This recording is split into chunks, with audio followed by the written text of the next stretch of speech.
మత్స్యకారుల అభివృద్ధి కోసం తెలంగాణ రాష్ట్ర ప్రభుత్వం కృషి చేస్తుందని టీపీసీసీ సభ్యులు చౌదరి సుప్రభాతరావు అన్నారు.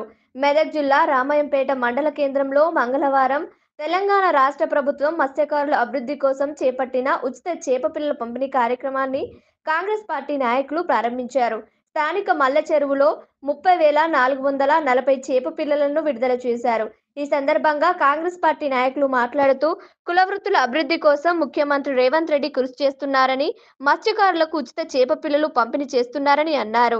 ఈ కార్యక్రమంలో కాంగ్రెస్ పార్టీ నాయకులు రమేష్ రెడ్డి, యనిశెట్టి అశోక్, వినయ్ సాగర్, కుమార్ సాగర్, అల్లడి వెంకటి, దోమకొండ యాదగిరి, పిట్ల ప్రకాష్, కౌన్సిలర్లు దేమ యాదగిరి, సుందర్ సింగ్ తదితరులు పాల్గొన్నారు.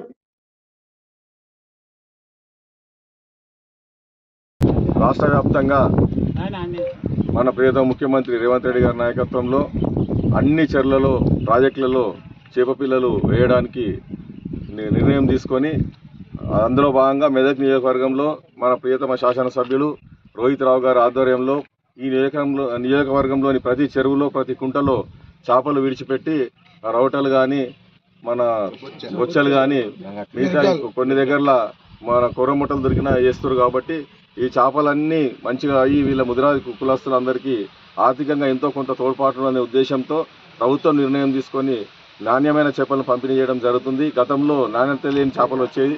అది కాకుండా ఈరోజు రాష్ట్ర వ్యాప్తంగా కూడా కఠిన చర్యలు తీసుకొని అధికారులను అప్రమత్తం చేసి నాణ్యమైన చేపల పంపిణీ చేయడం ప్రభుత్వం చేస్తుంది. కాబట్టి దీన్ని మనస్ఫూర్తిగా ప్రభుత్వాన్ని అభినందిస్తూ మా శాసనసభ్యుల ఆధ్వర్యంలో ఇక్కడ ముదిరాజు సోదరులకు కూడా కృతజ్ఞతలు తెలుపుతూ ఖచ్చితంగా నాణ్యమైన చేపలు ఉత్పత్తి చేసి ప్రజలకు సరసమైన ధరలు అందించవలసిందిగా మా తరఫున విజ్ఞప్తి చేస్తున్నాం.